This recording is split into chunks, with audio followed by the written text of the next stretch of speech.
Alright everybody, hello and welcome. Nice to have you guys here on the Play TV.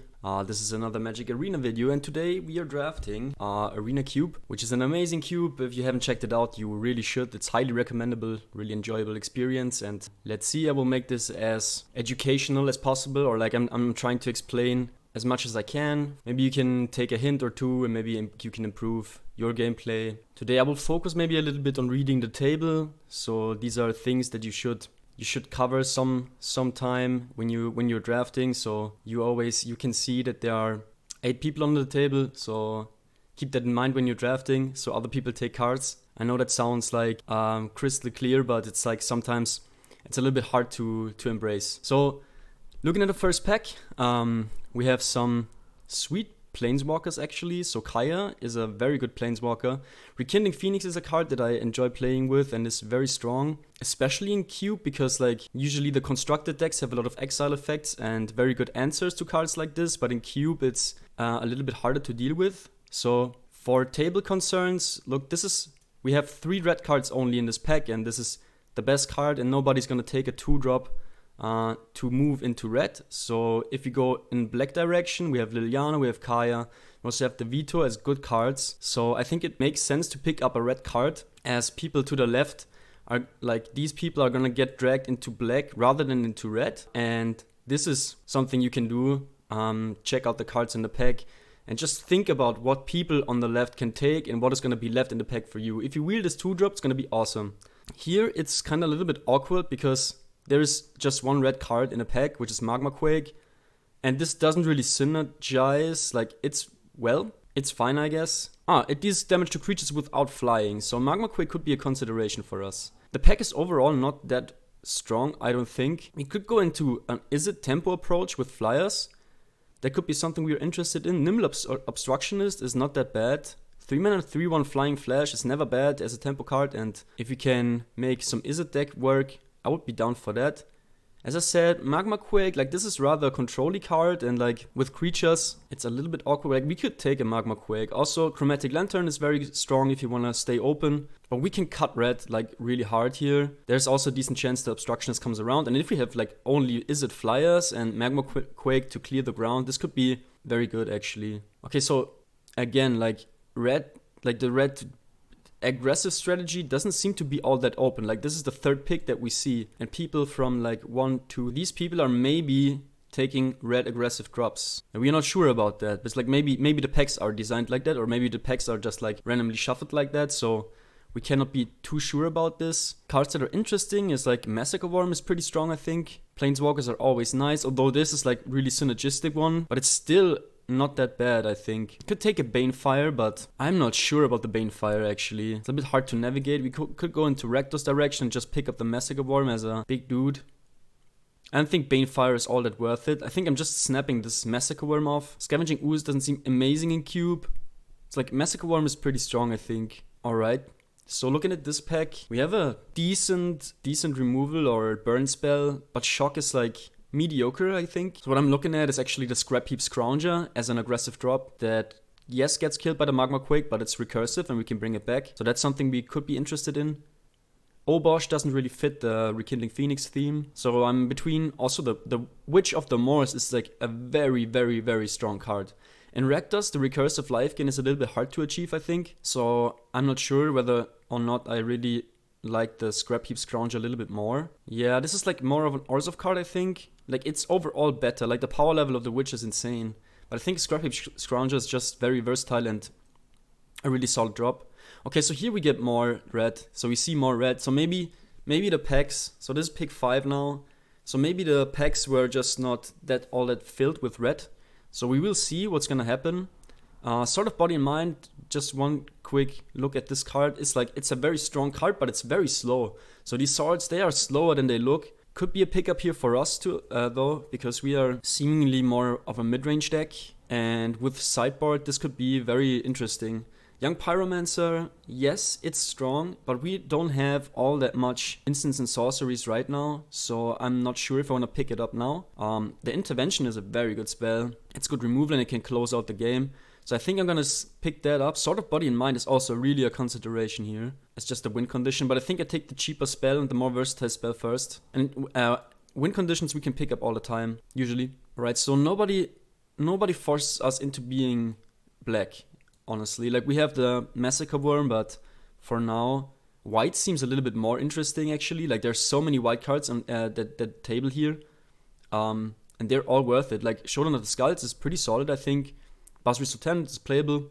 Glass Casket is a very good card. Also, the Castle. So maybe Mardu direction is something that we could be interested in. I think for now, the Showdown of the Skulls looks very appealing to me. I'm between the Showdown and the Glass Casket, honestly. But we have some removal yet so far already, so I think some card advantage is not bad for us. Okay, so Boros seems very strong here, and it seems very open. So this is what I meant by, like, reading the table just a little bit. If we just stayed with, like, black-red, so, like, if this pick forces us into black, we have to take a mediocre card here, although there are very strong Boros cards. So staying open, reading the table is very important for a draft experience. Here we can either take a Channeler, which is a very strong value card, or a more tempo-based card, which is Tajik, or the Honored Crop Captain. In this scenario, Magma Quick is a little bit awkward then. Scrappy Scrounger requires us to have black, but maybe we can pick up the fixing to play it.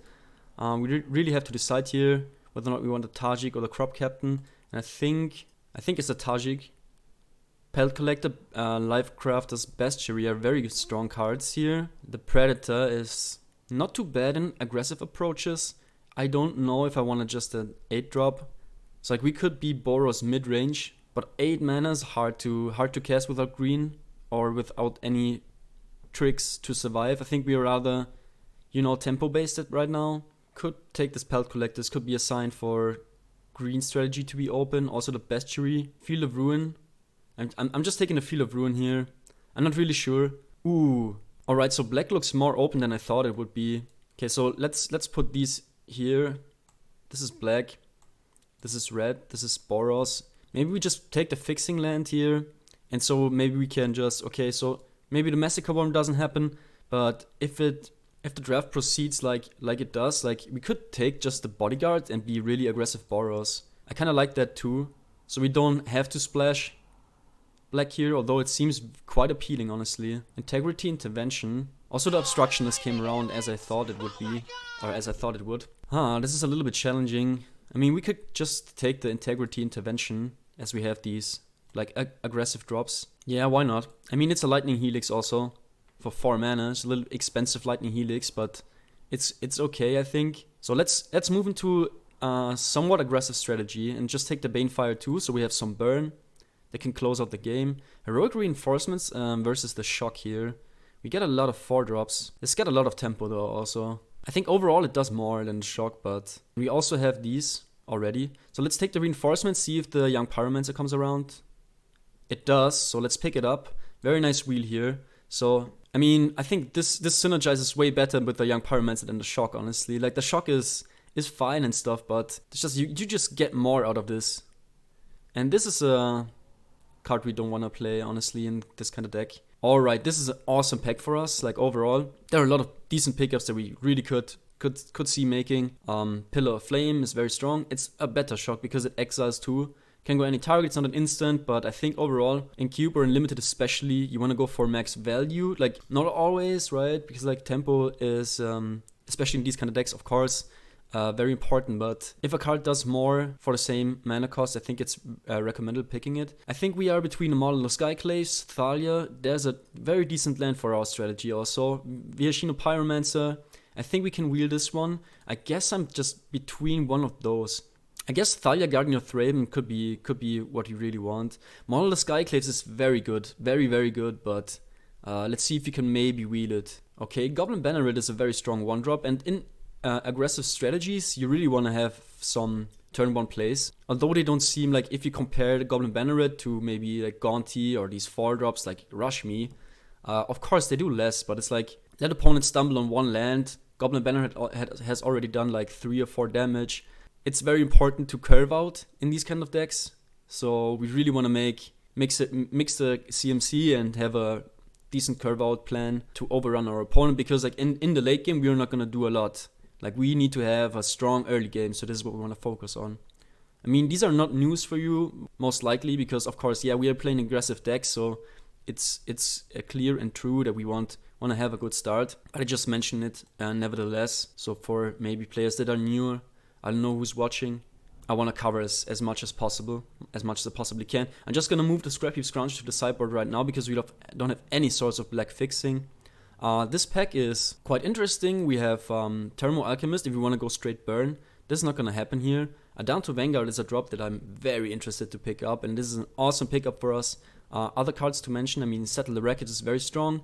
In the aggressive approaches, of course, it's a little bit less good, but it's still fine. Stonecold Serpent, maybe we can wield that one. That would be exciting.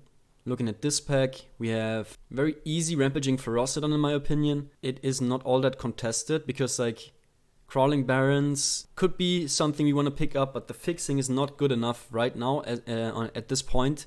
It's not good enough to justify a colorless land, I don't think. Terramorphic Expense is very strong, but it's like a tapped land. I think we rather have to gamble on weeding that Boros land and just pick up the Rampaging Ferocidon. Also fits the curve very good. We have a Thalia Guardian of Thraben, so we want to prioritize creatures as well. That being said, I think we want to pick up a Banishing Light. Maybe the Mechagodzilla could be something we wanna play, but Banishing Light is a versatile removal spell that can hate permanents. And in Cube, the versatility is very, very important because you're gonna play against a variety of decks. Look at someone that plays Chromatic Orrery, which is a very different approach from our approach. And sometimes you have to clear out artifacts that produce 2 mana so you can slow down their game plan. I know it's 4 mana with the Thalia, but I think it's just a little bit better than the Responder or the Mechagodzilla. So let's pick it up. And, you know, we're not gonna always have the Thalia in play as well. Alright, this pack is a little bit underwhelming for us. We could just take the Stomping Ground and maybe branch into green at some point, but it's like, black cards are fine. Human Shaman, this is a soldier, this is soldiers. Okay, so we have 1 knight. But it's like not really any party synergy. Crypt Breaker, Golden Egg, this is all mediocre fixing. Like we could pick up a Valakut Awakening just in case. But in these sort of decks, I'm not really a fan of it, so I'm picking the Stomping Ground. Maybe we can splash a green bomb. Okay, so this is looking way better. We have a G2 Lava Runner with 1, 2, 3, 4 instant sorcery. So this is not insane, right? We are not reliably gonna turn it on as a 2/2, so it's a 1 mana 1/2. This is not what we really want. I think I'm just picking this Outcast here. Mangara goes in a different direction than our deck is seeming to go. Devil's Play. We have Fairgrounds Warden. I think that's a pretty solid pickup, especially with the Thalia. So it does what the Banishing Light does in a way, targeting creatures. We don't have to pay more mana for it with the Thalia out. Devil's Play is solid. Waking the Trolls, this could be nice. There is the Goblin Rune Blaster in this also. Alright, so we wield the pathway. I think we are kinda forced to picking it up because we don't have any fixing. And Pillar of Flame could be good. Also the Pyromancer is nice. But I'm not sure if we have the burn to do this.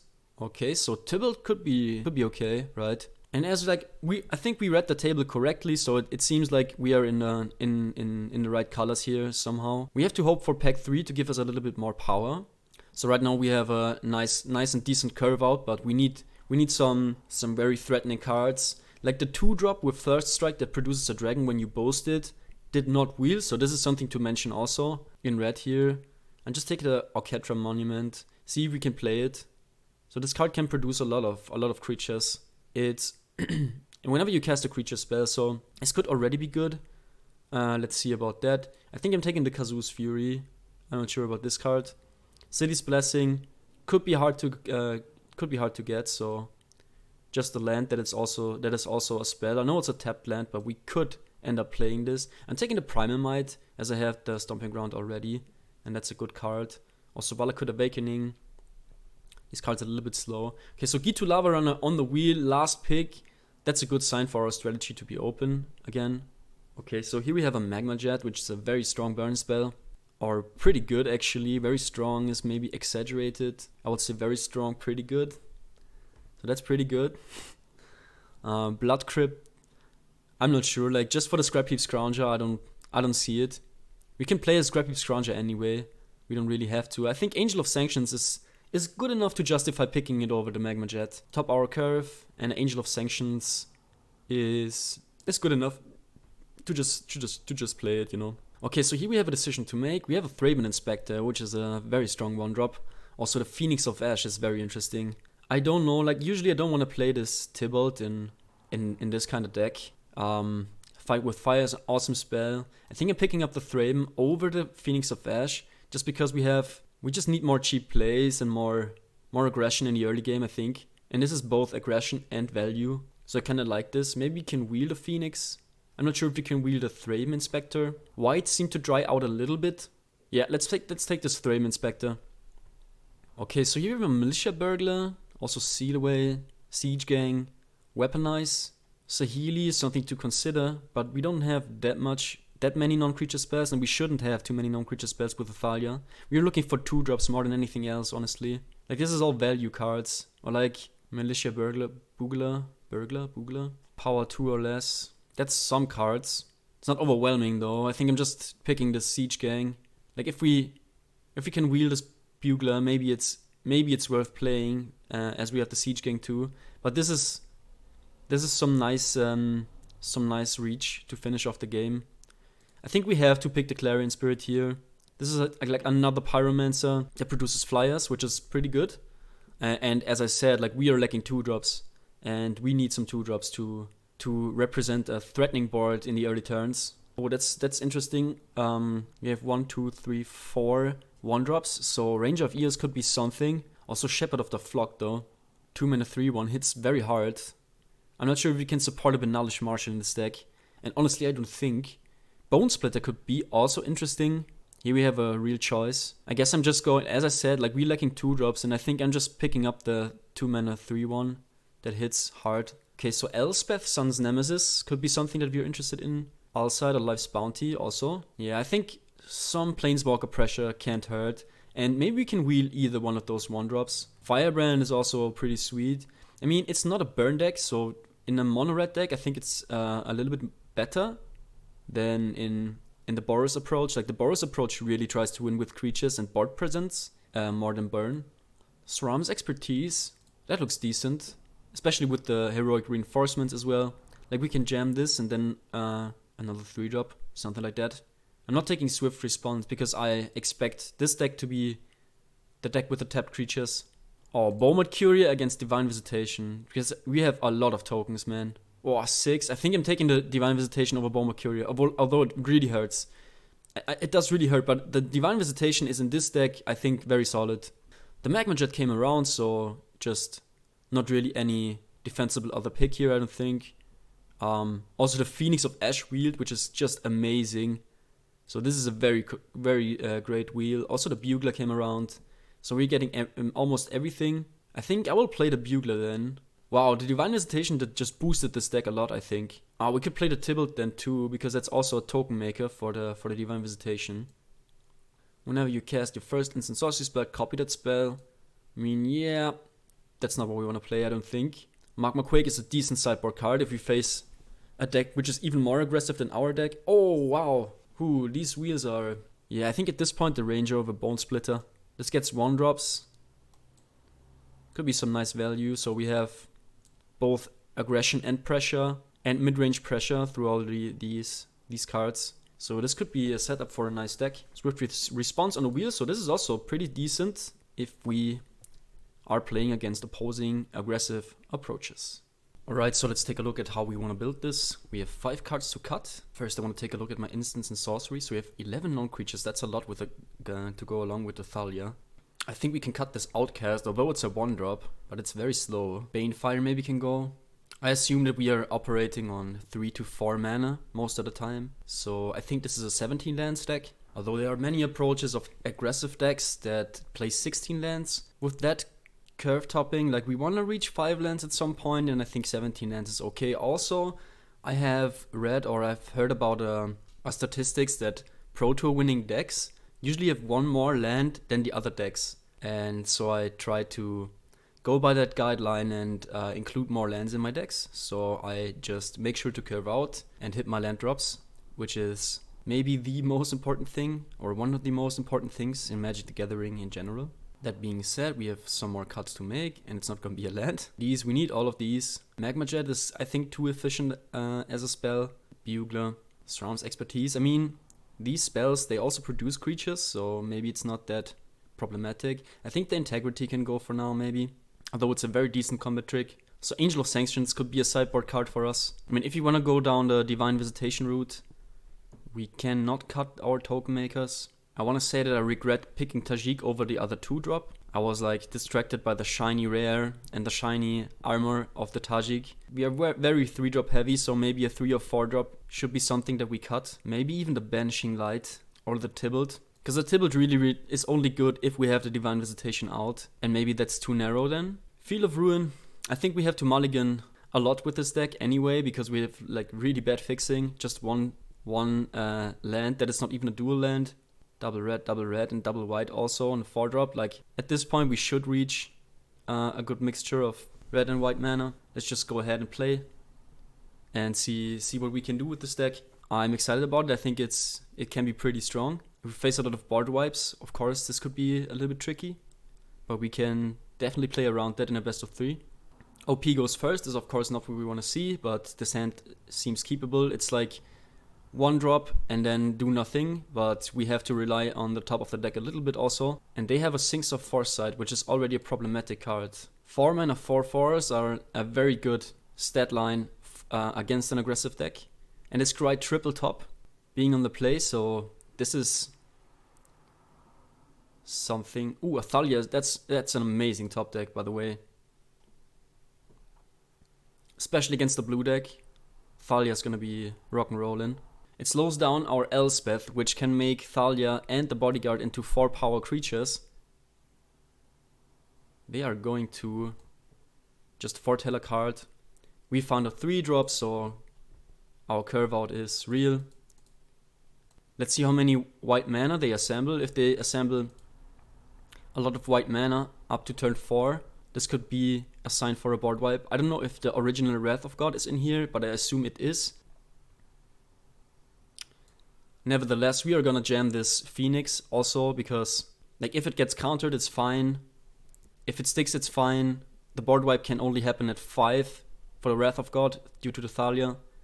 And the Phoenix is gonna come back anyway, so happy to swing out.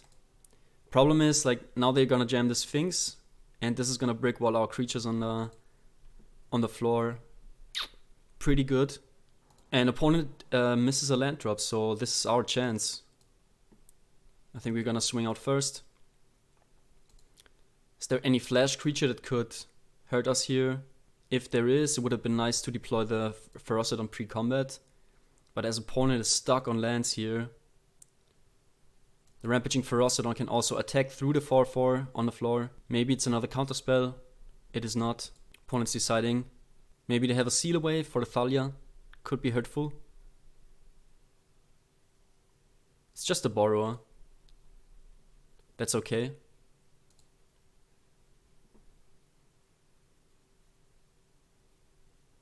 So they found their 4th land, playing the Sphinx, taking 1 damage in the process, and now we are... Ooh, Fairgrounds Warden. Wow, that's just insane.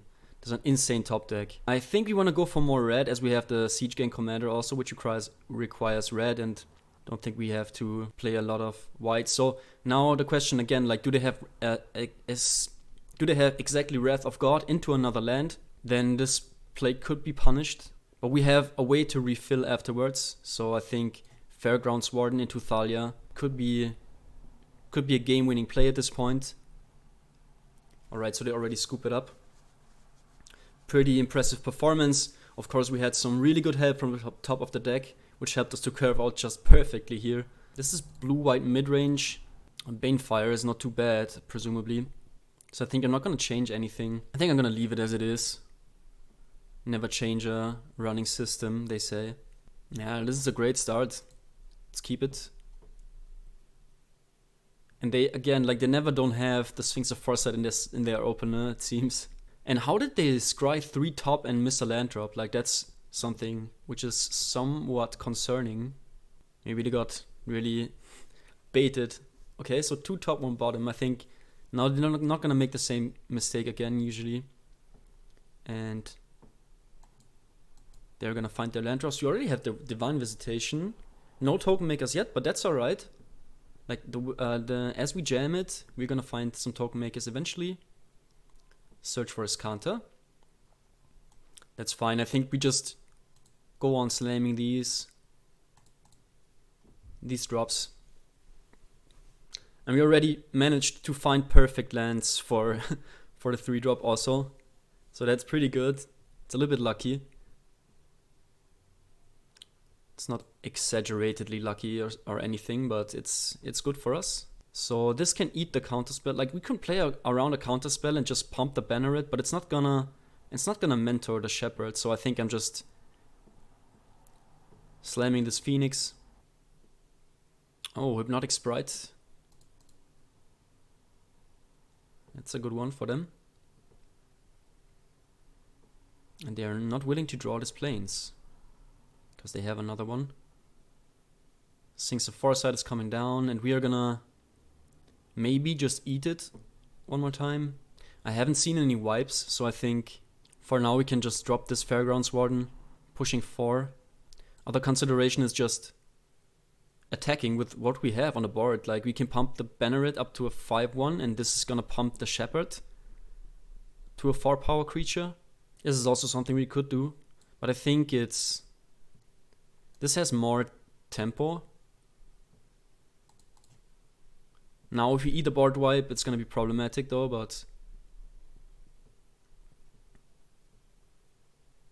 yeah, the other play, like pumping the Banneret, plays better into board wipe than this play, of course. Like if they get back Sphinx of Foresight and just wipe the board, but seemingly does not happen. So that's great now, honestly. Okay, we could just go ahead and remove this. We could just remove it. I think I don't wanna. Yeah, I mean Divine Visitation on this board looks nice also, but I think we can just Magma Jet, pump the Banneret, mentor the Warden. Yeah, these are both pretty great. I think we can just. So what is our next turn gonna be? We have 5 lands. We are gonna let's pick up the Thraben Inspector. So we go Thraben Inspector into Showdown of the Skulls, and we're gonna exile. We're going to exile this Rekindling Phoenix with the Showdown. Now let's pump. They seem to have some sort of interaction. Ooh, if they can kill this Fairgrounds Warden. Oh, nice. Okay. I was just saying, like if they can exile this Fairgrounds Warden now, it's gonna be rough, because they are able to block with the Sphinx and eat up everything, the entire board. And here we have the board wipe. Alright. So now we have to fight a little bit through this. Phoenix comes back as a 3/3, so that's not strong enough right now. Let's just go Thraben Inspector. I mean, it would have been way better to start with the Showdown, because that way, if you find a land in the 2-drop, it could be better than the Thraben Inspector. So we might get punished here just a little bit. Okay, no land, so no punish there. Now we have to really finish the opponent off here. These are 3 of our token makers with the Divine Visitation in hand, so there's a little bit subpar. They can never attack here. Okay, a land is very good. So we have 6 mana. I think we're just gonna start with a Clarion Spirit and then see what kind of spell they are able to counter here. I mean, Heroic Reinforcements would just be lethal, right? So maybe we just wanna try that.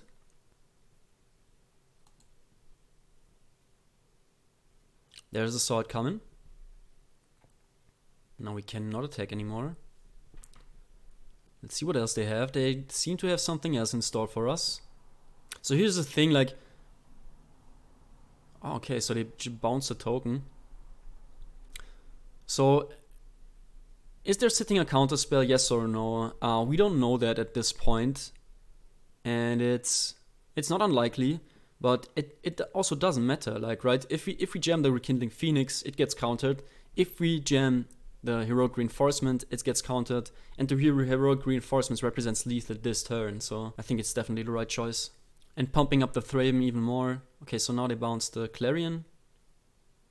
If we find a land, we can go Clarion Spirit into Divine Visitation.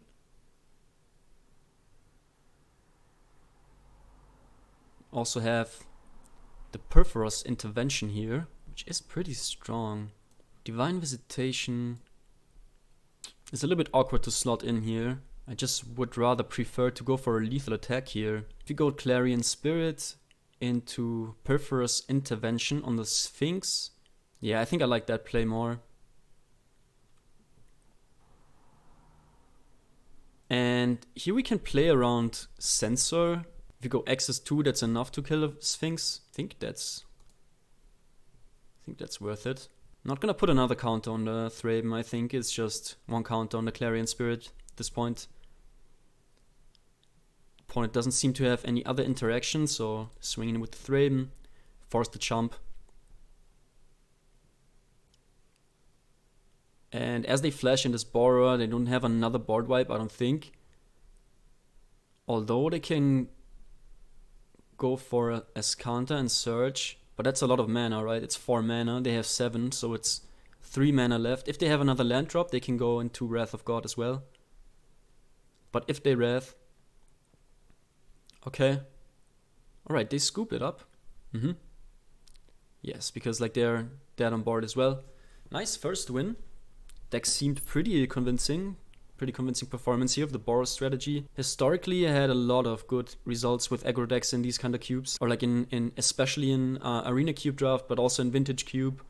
Like the aggressive approaches are always very good, like because people also, not everybody goes for max win percentage, they also go for max fun, and so they draft like 4 color decks or like slower approaches, and these are getting punished like by medium draws. Like we had a decent draw here. Alright, so we go first.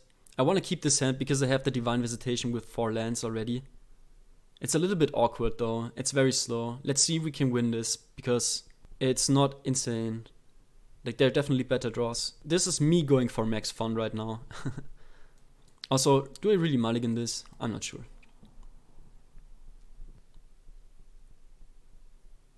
I think if you create a token with Perforous Intervention, you don't have to sacrifice it with a Divine Visitation, because it's a replacement effect.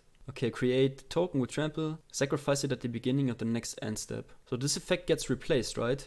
So you just make a 4/4. I have no idea how this really works. I'm not sure if you have to sacrifice the Angel. And I don't think it's a hasty Angel. I think it's just a 4/4 that you don't have to sacrifice. But we can find out here. Okay, that's a nice Ferocidon landing. So this is what I meant, like they go Bunt Value Town. Though I think the Bunt strategies are a little bit better against the aggressive decks, because the green allows them to play just like creatures, which are hard to deal with or harder to deal with. Alright, yeah, let's get down the Elspeth. The Elspeth -2, make some soldiers. I know this seems kind of wasteful because next turn we can go for Angels, but like somehow they can also answer the Elspeth, and then we just wasted that. We take 2 damage in the process from the Ferocidon, but that's alright. Let's see what they get. Presumably another white. Alright. That was a nice call, so that smells like a board wipe. But with the Divine Visitation out, like, we seem to be unstoppable. Ooh, that's a Doomscar. Alright, but we can refill with Angels here, which is very strong. Let's go for more. Play the Visitation and then just get some Angels in. Wow, this is like the combination of Elspeth with the Divine Visitation especially is pretty crazy. This is 3 Angels. Like if they spend their turn answering the Divine Visitation, it's also gonna be insane, because like that's 12 damage already. They go down to 5, and with another land we can finish them off with the Perforous Intervention. We are looking pretty damn good. Doomscar is a good one to know about though. Okay, Binding, so they get rid of the Visitation. If we find a land, it's lethal. We do not find a land. Also putting them down to 1, I'm not sure if that's a valid approach. Do we want to sacrifice the Elspeth yet? We can secure the damage in the face. I think I'm gonna do it.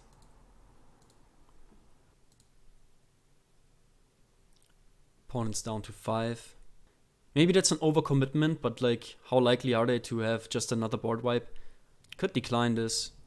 It's like, they're at 5 life, this is already representing way more than lethal, so I think I'm just gonna decline here. I know it seems awkward a little bit, but I don't want to overcommit, and like, if they have another board wipe, which is not that likely, but also it's not impossible, And they have to spend a lot like to already answer this. And even if one token sticks, alright, so there we have the concession. Wow, like the Divine Visitation did a crazy job with the Elspeth.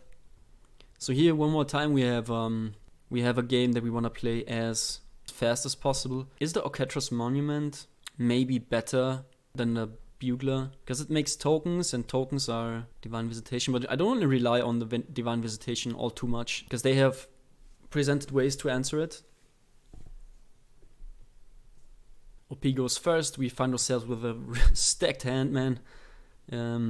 Definitely gonna keep it. We're playing 17 lands, so we are gonna hit these land drops, hopefully. Wow, Adental Vanguard is such a good card against these sort of decks, man. And we find another white source, so we are good to go in whatever direction. Let's jam this Adanto, hope for no counter spell. And we have to resolve this. Nice, just a growth spiral. Which is also a pretty good card, right? But Adental Vanguard is just insane.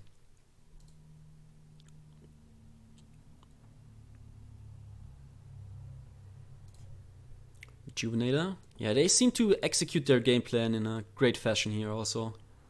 Field of the Dead. Another land. So, yeah, we are just gonna swing in and play the Ferocidon.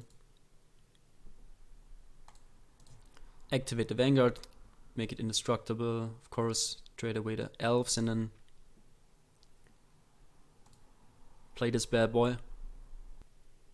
Ooh, they tap out for a sorcery, drawing 4 cards. We are just gonna run out this Elspeth. We did not find another mountain for the Phoenix of Ash, but this is like the fixing is so bad in this deck that this is a very not all that unlikely outcome, I think. So what are we gonna do here? I think a Bard Wipe is very likely now. So I guess I'm just swinging in for some damage and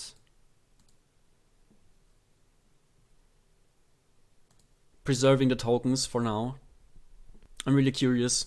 So 1, 2, 3, 4, 5, 6. If they play a 7th land, right? So they're gonna trigger this. Would not be surprised about a go loss. This is 5 color, by the way. Sure, they bounce, which makes it a little bit more difficult for us. Skanta is flipping soon as well. Another land. They made a really good turn here. That was a pretty good turn. I think we are playing this Clarion Spirit plus Rampaging Ferocidon. How hard do you want to make these tokens? I think we want to make these tokens. Also, we want to make it before the Ferocidon comes down, of course. Now we don't have a choice. Although we could get rid of the search for a Skanta, honestly. But I think I'd rather apply more pressure. They showed me a board wipe in game 1, which would be saddening at least. But this deck has a lot of pressure, man. Like, that's the Doomscar again. Sure, they're gonna drop a land, make a 2/2. They binding my Planeswalker. Hopefully no land. There is a land. I kind of feel like getting rid of the search for his counter is a good play. So let's drop the Vanguard and Banishing Light the search for his counter. Because they have so much mana and this is like the spell they want every turn.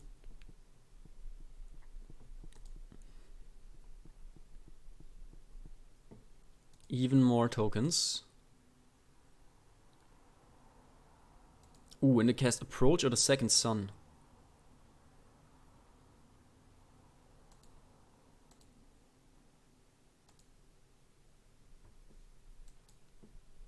We have to hurry up for sure now. Playing Phoenix. Cannot yet escape this. And play the Bodyguard to protect the Phoenix. And now we are gonna attack. We have to finish them off as soon as possible. Here's the approach. If they manage to draw cards and get there somehow. We are not out of breath. Not yet. So these have Death Touch. That smells like another board wipe. I'm not sure. I'm just taking the 4.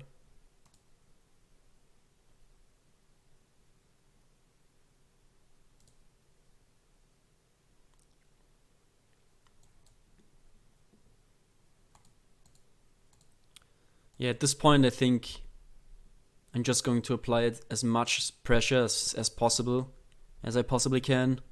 I'm just making this token disappear so I can swing through. Just considering just for a second how much damage we can do. So this is 4 plus 3, 7 plus 2 is 9.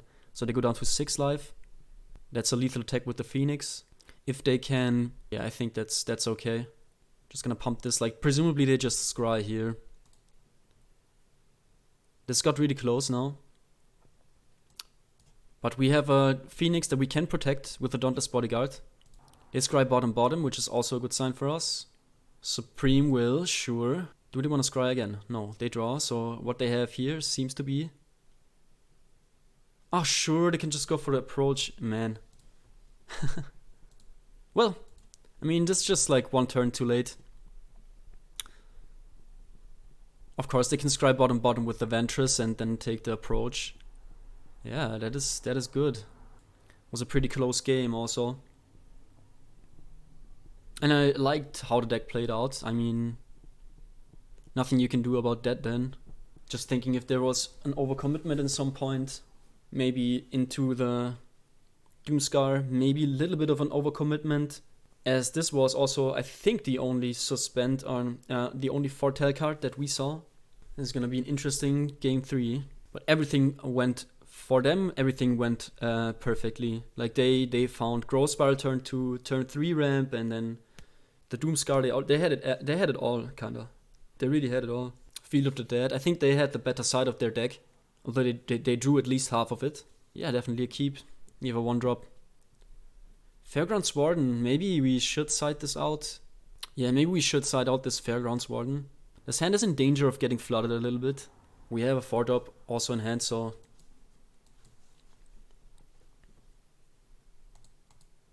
Play these Savannah Lions. Just a 1-drop on the play with 2 power is... Wow, so much pressure. P goes tapped land. Yeah, this is kind of the danger with a hand like this. Because also our 3-drop is responsive and reactive, and we can't just jam a 1-3. I don't think that's gonna happen. So Growth Spiral active for them. And another land. Yeah, this is kind of the danger here, but hope for no Growth Spiral. It is gonna be Growth Spiral. Well, that's good. That is very good. And they again have the Field of the Dead, so you really have to hurry up. If they have like exactly the same draw as last game with a Rejuvenator as well. Alright. Okay, so we have the Phoenix and active mana to cast it as well. So now we have a choice to make. Fairgrounds Wardening, the 3-2. I guess it's more scary than like when they have a 2-3 in play than a 3-2. I don't think I want a Fairgrounds Warden either of those. If I Fairgrounds Warden this, how does this work? If you control a reflection, it doesn't untap, and that's the reflection. I think it's just Elspeth and then make 2 tokens. Could also go ahead and start attacking with the Phoenix. This is like so good for them. Yeah, let's be mana efficient and drop down the Elspeth, making 2 tokens. And I think I'm just gonna pass the turn then. Could attack and then they have a 2-3, which I can then Fairgrounds Warden. But I think, yeah, this could be worth it. I mean, we can down tick and make 3 power attackers into the 2-3. But they are slowing us down by a decent margin, so opponent knows what they're doing. If this is a sideboard card, it's a well-chosen sideboard card. And we find some more lands. Going for the Phoenix, hope it resolves. +2/+1 on these tokens. I expose the Elspeth to an attack. But can they afford this then? With a board wipe, they definitely can. If they have the Doomscar in hand already. So this is an interesting game here. Guess I'm just going to attack with 1 token, because I'm willing to trade a token with a 3-2. And like this we have these 2 left to block the Alirios if it attacks. That's definitely an okay trade for us. Just a quarter of our Elspeth against this 3-2. And they have settled the wreckage, man. That's very unfortunate. But with our attack, we played around it pretty good. So that's something. But at this point, we are far behind. Cycle Sensor. We need a Divine Visitation and basically in the next couple of turns. Then being at 16 life still is very good against the aggressive deck, as you can imagine, right? Still not attacking. And we find even more lands, so this is now getting a little bit frustrating. I think we kept the hand with the Bodyguard, Elspeth and Warden, and the only spell that we drew is Phoenix of Ash, although we fetched even more lands out of our deck. So this is very bad variance, I might say. Don't have any cards in our graveyard to flashback the Elspeth. Fairgrounds Warden and eat the Alirios. Maybe that's what I want to do. I'm gonna eat that guy and then we trade the Bodyguard. I mean, it's not that great, right? We should maybe just eat the tokens. So because now if they get rid of the Warden, they get this guy back, and if it ETBs, they make a reflection again. So that was definitely a misplay. They also have 6 lands assembled, so they're gonna be starting to make Field of the Dead tokens very soon. Let's just make this trade and see if they take this trade. I guess they will. So if they take this trade, I'm just gonna do nothing with the Elspeth and wait for a Divine Visitation. Just going to end my turn. This is looking extraordinarily bad now at this point. Okay. How's that play looking now? This makes me look like a silly fool, man. After they drop a 6/7/7. That was a pretty sick top deck here. So we will start off with that.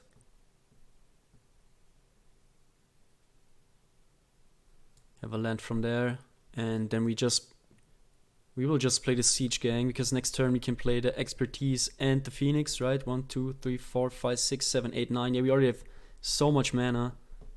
So let's go ahead and play the Siege Gang. And I think I'm still waiting with this Elspeth.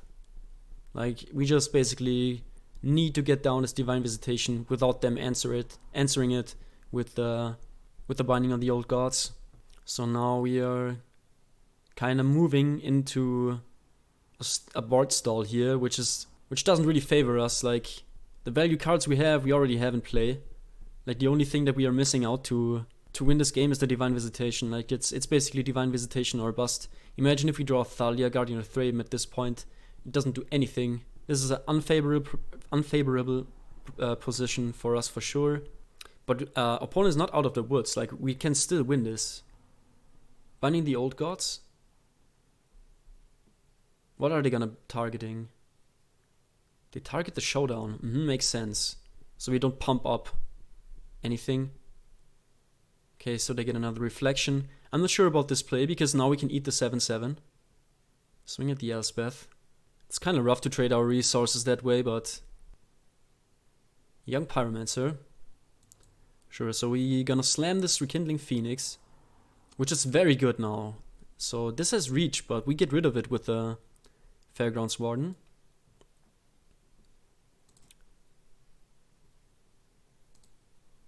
Eat that Hydra. Do we lose to a board wipe? I am not sure. I really am not sure. I think I'm just gonna clear the path and then get a swing in.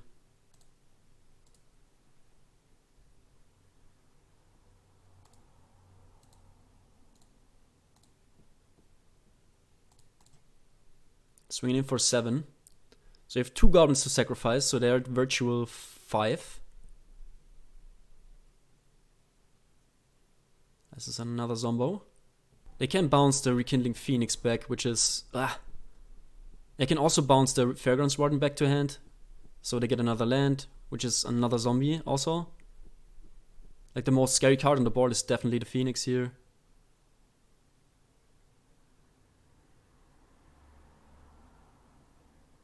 Now they have a reach creature to block the Phoenix.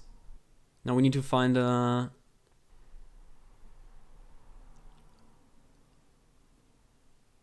Oblivion Ring, or like the O-Ring card. Okay, so we wisely played around that board wipe here. Let's see what we can find. Thalia. I mean... Let's keep this land in hand. Yeah, I'm just gonna pass. I mean, next turn we can maybe go for a lethal swing. So we go down tick the Elspeth and then replay the Elspeth and then down tick the Elspeth one more time so we can maybe spread here. They still have the bounce in hand. It's an interesting game. Like, they cannot attack with the Hydra. They can never do that. Wow, hostage taker. Oh my god. Yeah, that's a problem. Another Zombo. Okay, I like this attack, so this maybe gives us a chance. Shepherd. Okay, so I'm definitely going to give this first strike. And also the Bugler can attack. Alright, so I think I'm pretty much have to bounce this Bugler.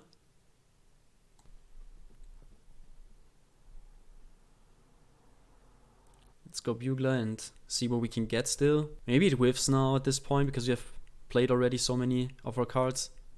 Oh, there is the Divine Visitation, which is gonna go on the bottom now. And also the Banishing Light.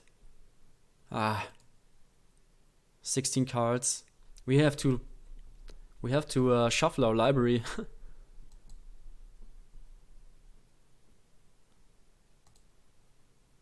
Let's see. Now they have the approach too. Okay. I guess that's game then. Oh, and the Ferocidon just one turn too late. This is very sad. It's just one turn too late. We really have a way to get things back, but...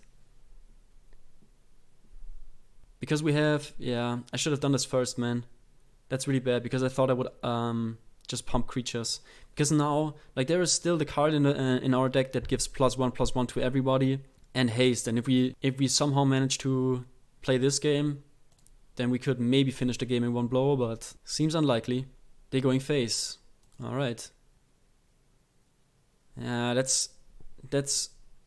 Ooh. Okay.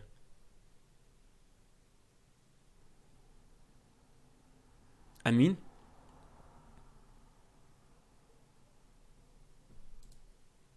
Yeah, the approach is gonna come down too soon. So how much damage is this? This is 11, so we can make a 10-10. We can swing in for 10 damage. Is the game over next turn? So this is the top 4. They draw this. 1, 2, 3, 4. So we might have another turn. We might have another turn here. Yeah, I think we have to deal this damage now.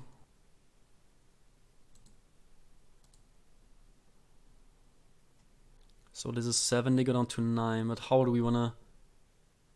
How can we kill them here? Sure, they draw, and now it's over. Approach the second sun. Now it's in the top 4. I forgot that they can even put one card into the bin. So, good games, opponent. Very good games. Put up a really good fight, both of us. In the end, a little bit sad. One of the cards that lost us this match was the 3-mana 2/3 that makes a 3/2 reflection. Like, that's so hard to beat, right? 3-mana 6/6. Definitely not sad about this. Opponent did a very good job in sideboarding, and they did a very good job in playing this out, I think. But overall, a very interesting game, and let's take it to game 3. Okay, so let's check out what awaits us in round 3 of this draft. Playing first for sure. I mean, with the Magma Jet, maybe we can keep it. It's a slow one. But we're playing 17 lands, and also we have the Magma Jet to scry. Like, there's a possibility we have to send that one face, turn 2. But we still have a stacked hand, so if we can make our land drops, doesn't look all too bad. Can be a little bit responsive as well.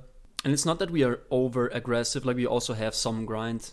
As you could see in the last game, or in spite of the fact that we just drew only lands in the early game or mid game, we still managed to pressure them quite effectively, honestly. So now we have a choice to make. Yeah, I think it's still the 1-drop that we have to play here. Or we can... Let's set a stop in our upkeep so we can maybe just Magma Jet whatever they play. Okay, so they don't have a play, so how eager am I to send a Magma Jet face to make my land drop with no follow-up? I think I'm just drawing naturally. So now I'm swinging it for 1, and now we maybe have to make our Magma Jet trick. I think it's still worth to play the 1/1. I'm not sure. They're going for a Heartless Act, so luckily we didn't pump here.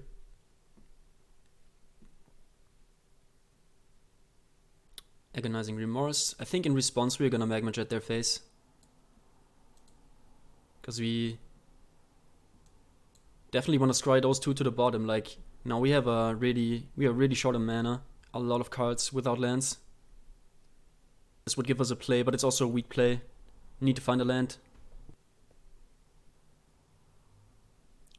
Right, there we go. There's nothing wrong with mulliganing this hand, I think. So let's go for a Bugler first and see what we can hit. Maybe Thalia could be good. Also Siege Gang is pretty good value, of course. Depending what they have in store for us, maybe we are the grinder and they are the aggressor, but like, doesn't seem so. But with red, like, how good can their late game be? We will find out. Alright. We hit another land drop, that's exciting. Like, we can take away this Captivating Crew now with a Banishing Light. Heroic Reinforcements don't make a lot of sense. If we just play the Ferocidon, they're just gonna steal it and push 7. I think we're just gonna Banishing Light this Captivating Crew. Maybe this plays in their cards, maybe they have a stronger 5-drop, but the Captivating Crew is definitely scary and we wanna get rid of it. And later, when at the point where we have, okay, Maze Mind Tome, so seems like they're also have a grindier approach than I thought. So we cannot play this Elspeth now. I think we just go ahead and play the Rampaging Ferocidon. Like, there is no way they flicker this without white mana. So I think the Ferocidon is not in danger of getting blown up by this value. If it's a removal spell that hits it, sure, so be it, right? Could also go ahead and just slam down these Heroic Reinforcements. Hit for 4. That's also not too bad. But I think it's the Ferocidon first. This doesn't have haste, so we want to get it down as early as possible, I guess. Scrying to the bottom is good for us. Let's see if they scry again, or they just simply draw a card. They just scry. So maybe they have a 6-drop in hand and they want to hit the land drop for it. They hit the land. Is it a 6-drop? Maybe Noxious Gearhulk. Could happen.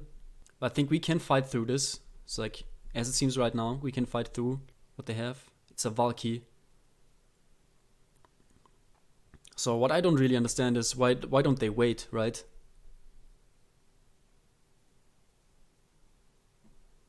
Got the Elspeth. I mean, if they turned it, if they spend 5 mana and turn this into a Siege Gang commander, that's not a problem, because it doesn't ETB and they don't get the tokens. So I think it would have been in the opponent's best interest to wait 1 turn and jam the Planeswalker. But that's just my take. We will take some damage here. Let's swing first. Ferocidon in the token deck is a little bit scary at times, but next turn, if they don't find a relevant spell here, I don't think they should scry. I think they should really draw the card here. They have 6 mana, and there's a scoop. Alright, I think they could have done a better job here, but that's just my take. I'm not sure, I don't know their deck, but we have a Tybalt, we have some Erectus value. Tybalt could be okay, also the Monument. How good is a Fairgrounds Warden gonna be? I think I'm siding it out because I didn't see anything too relevant here, but I didn't see a lot also.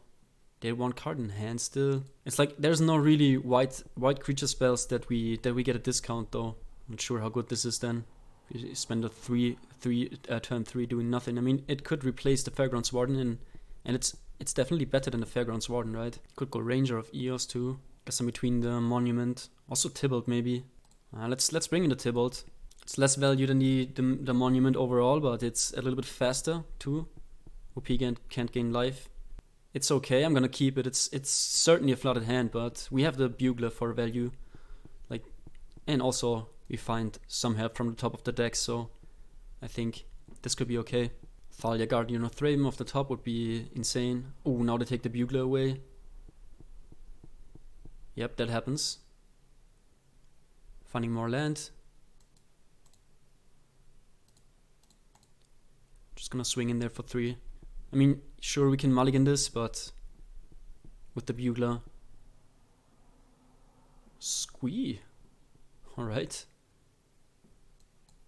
They found themselves a Squee. That's pretty good against us right now, but it's overall weak. This must be a sacrifice approach then, almost. Yeah, as my hand like is only air, I cannot really afford to trade the Banneret, or like rather the Bodyguard against the Squee right now, because they're just gonna replay it next turn and have the same problem again. And I play the Stram's Expertise and I find myself at the same point, so I'm just gonna wait here and don't do anything. They played a Trial, so what am I gonna sacking away? Bodyguard has less upside and less potential than the Banneret. Maybe they even make the mistake of swinging out. They don't, so it's a wise choice. You find even more land. Yeah, let's get these tokens down and reveal the information that we don't have a 3-drop or less. They Magmage at the Banneret also, which would have been our way to put counters on these 1/1s. I'm not sure how favorable these 1-for-1 trades are. Like our 2-for-1s are somewhere in our deck. Scry to the bottom is always good for us. Opponent has nice sleeves, by the way. I think that's a Sliver Queen or a Sliver Overlord maybe. Pretty cool, like I haven't seen these before. And we drew another land, so I knew that this is gonna be a flooded game, but if they spend their turn replaying the Squee for 2 damage, then so be it, I guess. Chandra, Heart of Fire. Okay, so now we are in losing territory for sure, because that's an uptick also. Okay, Thalia, Guardian of Thraben. We will have to play that. Putting down another land, swing on the Chandra. They can uptick again, kill this Thalia, and then just replay the Squee. This is not looking good for us.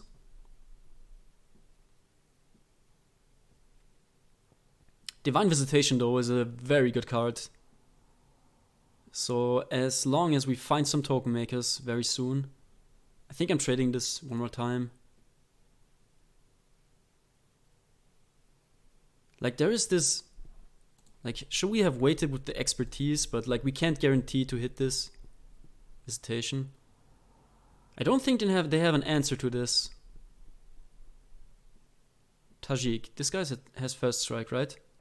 Okay, sure, so we can at least swing in on the Chandra and trade for the Squee. I mean, just have to not die here. 1 or 2 token makers, like if we find a Siege Gang commander, or prevent all non-combat damage, so can't do anything about this Heartless Act. Damn it.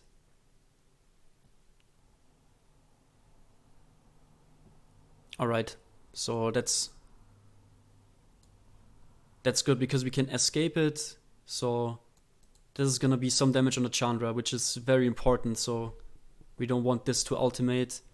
And then we play the land also. If you find another red source, maybe we can pump it twice and kill the Chandra, because they're gonna uptick for sure and kill this Phoenix. No, they have a Pillar of Flame. Wow. They are really setting up for a win.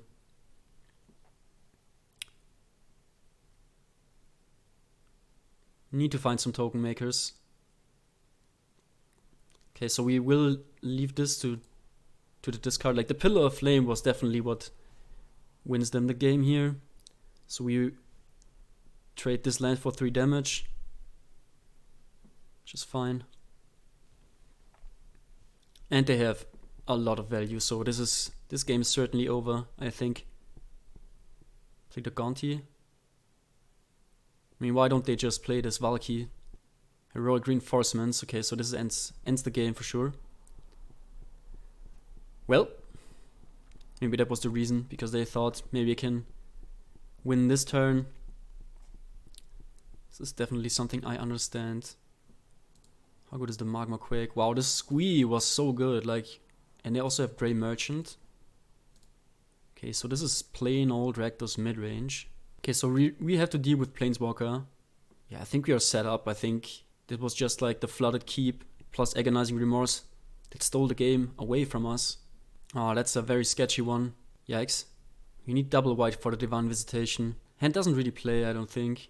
I mean, we have Banishing Light also. Alright, I'm willing to keep it.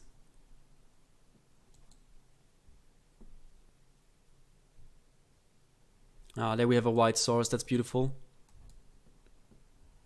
So we can start the game. Maybe have a chance, like if we manage to get down this Divine Visitation. Let's hope for no Agonizing Remorse.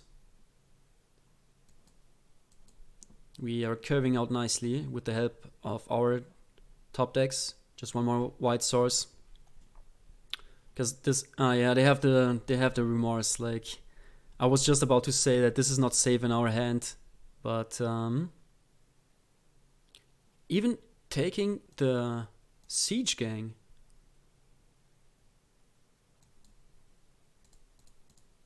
So one more white source, and like if this Divine Visitation lands that early in the game, on like if we curve this into our turn 5, I think they're gonna have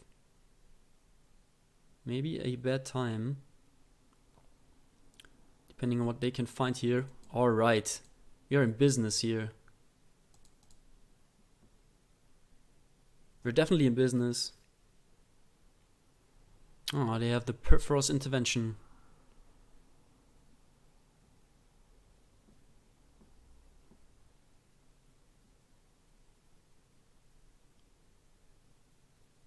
Yes, that's it. That's the stuff. So we play this mountain because they do know about it. And then we can start making some angels. Yeah, that was a very good draw here, of course. Very good draw. That's the stuff. 3 cards in the library, in the bin. So we need 4 other cards. So we need 5 cards in the graveyard to replay this Elspeth and just drown them in angels. This could be good enough. Again, I'm not sure why they don't wait with this Valky. Just one Demon Bolt. Yeah, let's eat this Valky for now.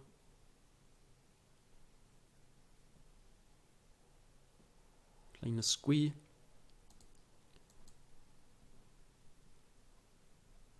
Ah, Thraben Inspector is a good card. Nice, nice, nice. Finding more and more action. Clarion Spirit is a pretty good one. This is more angels for us. So let's just pass. They're up to 12. Not willing to attack, so we can play Clarion Spirit into Showdown here. Yeah, I think we do that. Like we want the token to happen. Drawing 4. I think we can still play a land also. Nice. Very, very nice. I think this is going in our favor right now. We're not out of the woods though. Liliana can downtake and kill the angel.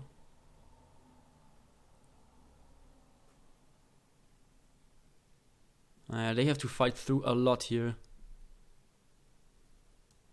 Giving them no time to catch a breath. Getting the Clarion Spirit out of the pillar range is a good idea. And we can play both of those, so we're gonna play the Tajik. Ah, the Thalia doesn't let us play this Banishing Light, so any other 3 damage spells? I think I'm just gonna put it on a Thalia then. Also the Bugler can attack, I think. Because we are gonna Mentor as well, and I think I'm going face at this point. How important is it gonna be to kill a Lily? I don't think it's that important. You're at 18 life, sitting at a comfortable life total. And maybe like they're just gonna trade this Scaunty with the Bugler, and then this is gonna be okay. They trade the Gearhawk. Pretty okay then, for me. Maybe they have a reanimation. This could be. And I mean, putting cards in our bin is just perfect, because now we can replay the Elspeth. Making more angels. So they made a mistake here, man. Like yeah, that's not gonna save them. They should have taken the Divine Visitation with the Agonizing Remorse. They were like, okay, he doesn't have 1 white source. They didn't want to take the Divine Visitation because we had only 1 white source, but sure, like we draw a card every single turn in a game of Magic, so yeah, I'm just gonna play this Elspeth, I think, if I'm not mistaken.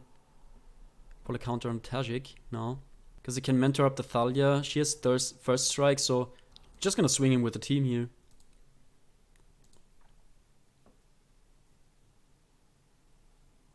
Now they're gonna sack the Gaunty, make this indestructible. It's a valid play, but they still take so much damage, and we have 2 more Angels. 2 more next turn. Down to 4 life, and I think this is not a position that they can come back from with their Rakdos deck. Shadow Spear is a good start though.